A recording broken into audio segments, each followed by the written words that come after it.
Taigi šiandien noriu pasidaryti pakabas tentui valties. Čia prašym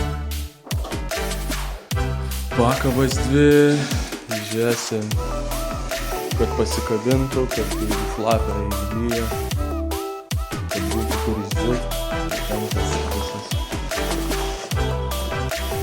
kad kabintųsi, nebūtų jokių pelėsių ir taip toliau.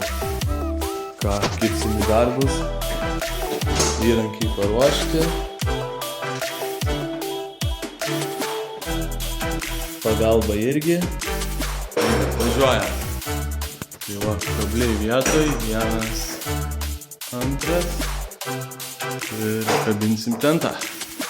Ką, viskas pakabinta. Taigi, jeigu norite daugiau pamatyti apie žvejybą mano kanale, tai sek kanalą ir matysim